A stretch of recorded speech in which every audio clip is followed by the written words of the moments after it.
એવા પોઝિટિવ હોય ને કે સામે રાજી કરે.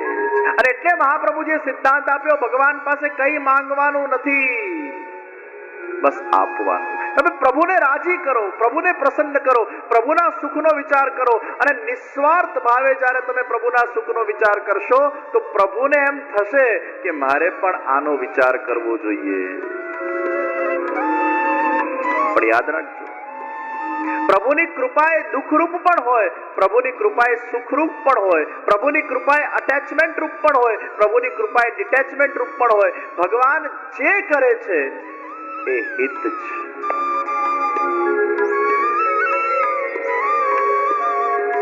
કોઈનું જન્મ થયું એ પણ કૃપા છે, અને કોઈનું મરણ થયું ને એ પણ કૃપા છે. તમારા ત્યાં કોઈનું જન્મ થાય એ પણ ભગવાનની કૃપા માનજો, અને મરણ થાય એ પણ ભગવાનની કૃપા માનજો. કેમ? કારણ કે મૃત્યુ પણ આત્મા માટે તો શુભ જ છે ભાઈ.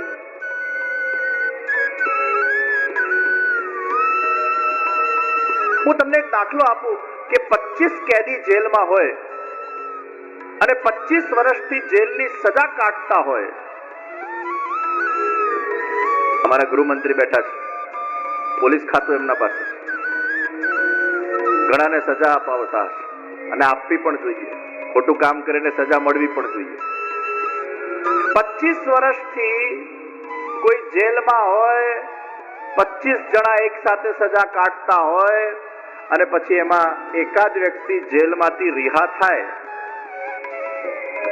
તો પેલા 24 લોકોના હવે પેલા એટલા હેત બંધાઈ ગયા છે ને કે પેલા 24 શું કે, અરે તમે નહીં જાઓ, પ્લીઝ નહીં જાઓ, હવે તમારા સાથે જેલમાં એટલી મજા આવે છે, હવે આપણે એક પરિવાર બની ગયા છે, પ્લીઝ નહીં જાઓ. તો જે રિહા થાય છે એના માટે સારું કે ખરાબ?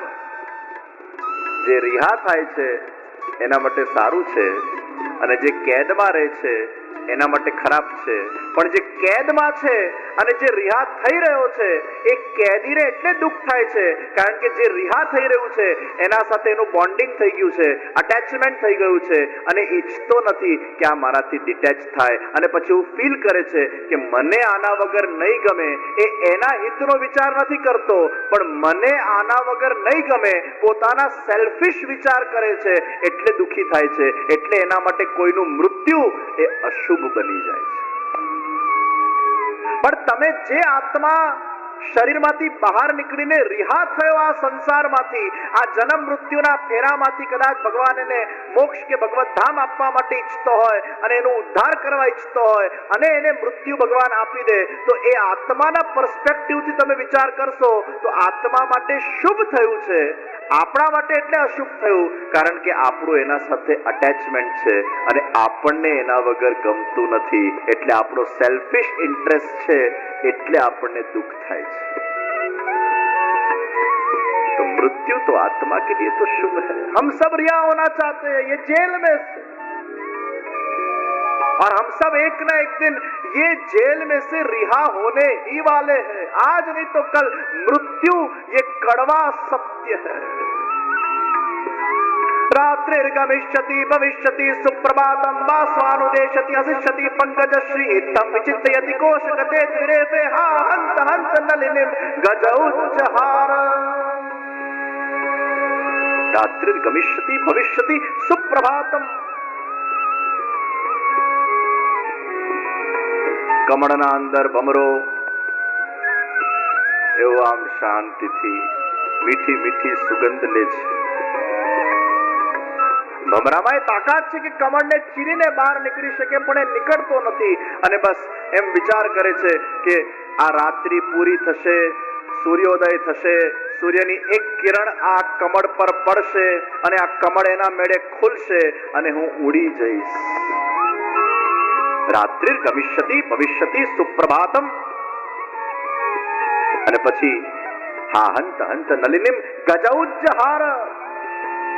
હજી તો વિચાર ચાલતા હોય છે અને એ જ વખતે હાથીઓનું ઝુંડ આવે છે અને હાથીનો પગ એ કમળ પર પડે છે અને ભમરો અચ્યુતમ કેશવમ માધવમ.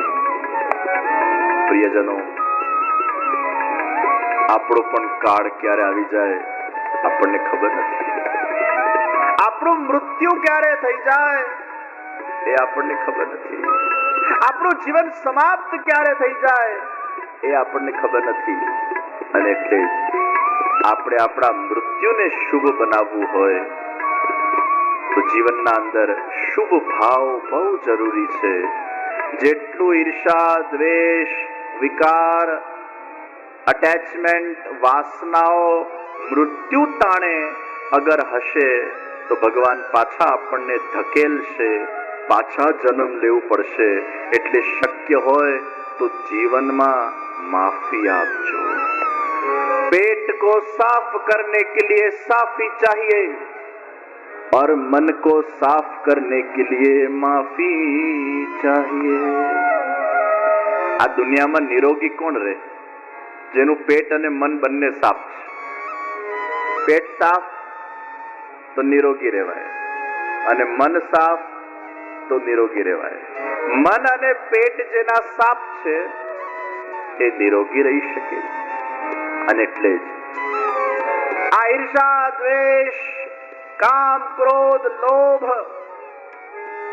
આ એવા કેન્સરો છે જે આપણા મનને બગાડી નાખે છે. અને યાદ રાખજો, 2 ડિગ્રીનો તાવ હશે ને પછી કેટલું પણ સ્વાદિષ્ટ આહાર તમારા સામે મૂકવામાં આવે, તમને અગર સૌથી વધારે પીઝા ભાવતા હોય, પાવભાજી ભાવતું હોય, છોલે ભાવતા હોય, ફાસ્ટ ફૂડ ભાવતું હોય કે તમારી મનગમતી વસ્તુ ભાવતી હોય, 2 ડિગ્રીનો તાવ ચડેલો હશે ને એમાં મનગમતી વસ્તુ પણ કડવી જ લાગશે.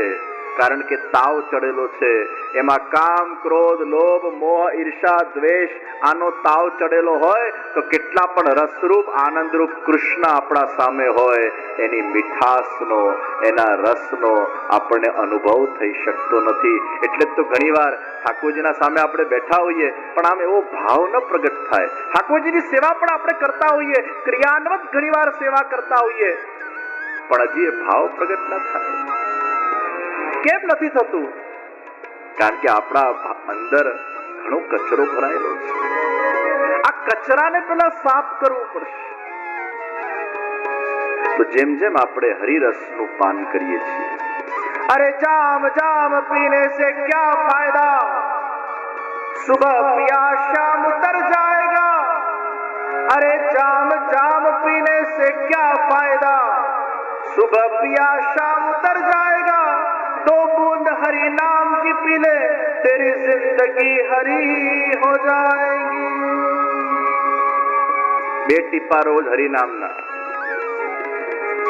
પ્રિયજનો, ઘણા લોકોને એટલો બધો સ્ટ્રેસ, એન્ઝાયટી આજના સમયમાં વધી જાય છે પછી એ લોકોએ બધા કાઉન્સિલરો પાસે જવું પડે, પેલા સાયકેટ્રિસ્ટો પાસે જવું પડે. પછી એ લોકો તમને પોઝિટિવ વાતો કરે, તમને સારું લાગે. પણ મારો દાવો છે 7 દિવસ ભાગવત સપ્તાહના સત્સંગના અંદર કોઈ આવે અને જો એ સત્સંગમાંથી 2 ટીપા પણ લઈને જાય એના જીવનમાં સ્ટ્રેસ, એન્ઝાયટી દૂર થાય ને થાય જ. આ સત્સંગની તાકાત છે.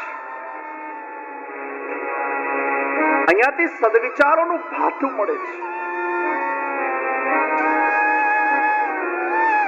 તો આપણું ભાવ શુદ્ધ બની કરીએ. મન, બુદ્ધિ, ચિત્ત, દેહ એ જેમ જેમ તમારું સદભાવથી સિંચિત બનતું જશે અને તમારા મનમાં જેટલું બીજાને રાજી કરવાનો ભાવ પ્રગટ થતો જશે, સર્વ સુખી રહે, સર્વનું પ્રભુ ભલું કરે, સર્વનું સારું કરે. બસ આ ભાવને એકવાર તમારા અંદરથી વિકસાવતા જાઓ. આ અઘરું છે, આ બહુ કઠિન છે, પણ પ્રયાસના માધ્યમથી આ ભાવનો જેમ જેમ તમે વિકાસ કરતા જશો તેમ તેમ તમારા અંદર એ સ્પંદનો જાગૃત થતા જશે. તમે આ કુદરતના અંદર, યુનિવર્સના અંદર પોઝિટિવિટીને ફેલાવતા જશો અને જેટલી પોઝિટિવિટી ફેલાવશો સામે તમને એ જ રિબાઉન્સ મળતું જશે. તો રૂકમણીજીના અંદર બધાને રાજી કરવાનો ભાવ, सबको राजी करे. તો રૂકમણીજીથી શું શીખવાનું છે? પહેલું, કાચા કાનના ન બનવું. બીજું, સહન શક્તિ. અને ત્રીજું, સર્વને રાજી રાખવાનો ભાવ, અર્થાત પ્રિયતમના સુખમાં એમનું સુખ છે, બીજાના સુખનો વિચાર. તો પત્ની હોય તો કેવી? રૂકમણી જેવી. એ રૂકમણીજી અને શ્રી દ્વારિકાધીશના શુભ વિવાહ સંપન્ન બન્યા છે. પ્રદ્યુમ્ન, આ પ્રદ્યુમ્ન પુત્ર એ ભગવાને પાછા કામદેવને પોતાના પુત્ર બનાવીને ઉત્પન્ન કર્યા છે.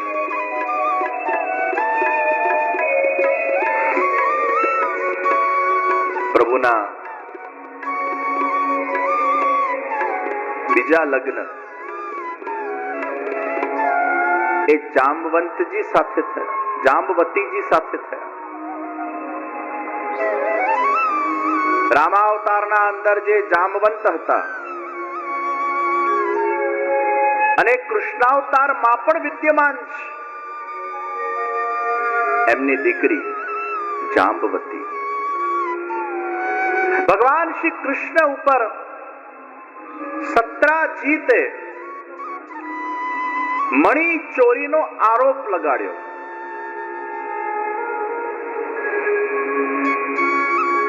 આ દુનિયાએ ભગવાનને પણ છોડી નથી, યાદ રાખજો.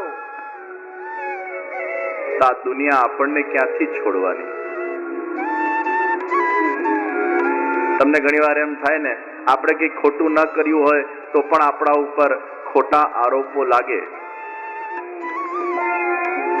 લોકો આપણા વિરુદ્ધના અંદર ષડયંત્ર કરતા હોય, કદાચ આપણી નિંદા કરતા હોય, આપણને હેરાન કરવાની ચેષ્ટા કરતા હોય. એક વસ્તુ યાદ રાખજો, આ દુનિયાના અંદર જ્યારે જ્યારે તમને કંઈક એવું સામનો કરવો પડે કે તમારા પર ખોટા આરોપ મુકાયા છે, કદાચ તમને કોઈ ગાળો દેતા હોય, તો તમે કૃષ્ણ ભગવાનને યાદ કરજો. ભગવાન કૃષ્ણ ઉપર પણ ખોટા આરોપો નખાયા હતા. ભગવાન કૃષ્ણને પણ ગાળ આપવા વાળો શિશુપાલ મળેલો. અગર ભગવાનને શિશુપાલ ભટકાયો હોય તો આપણને બે ચાર શિશુપાલ ભટકાઈ જાય, એમાં કઈ મોટી વાત છે ભાઈ? ઠાકોરજીને પણ શિશુપાલ ભટકાયો, ઠાકોરજીને પણ આ સત્રાજીત ભટકાયો, જે ભગવાનના ઉપર ખોટો આરોપ લગાડે છે. પ્રિયજનો, આ જિંદગીની જે ક્રિકેટ મેચ છે ને, એટલી સરળ નથી. અને એટલે હું ઘણી વાર મારા પ્રવચનને કથામાં કહેતો હું કે life is a cricket. Life is a cricket. આપણા બધાના વચ્ચે જેમ રાજનીતિના બાદશાહ એ નરેન્દ્રભાઈ અને અમિતભાઈ છે, તો અત્યારે ક્રિકેટ જગતના બાદશાહ એ જય શાહ આપણા વચ્ચે ઉપસ્થિત છે. જયભાઈ શાહ હમણાં ક્રિકેટ જગતના બાદશાહ છે અને આજે પોતાનો અમૂલ્ય સમય કાઢીને આપણા વચ્ચે ઉપસ્થિત થયા છે. અને આવ્યા મને ક્રિકેટ યાદ આવી ગયું. Life is a cricket. પ્રિયજનો, આ પિચ છે ને,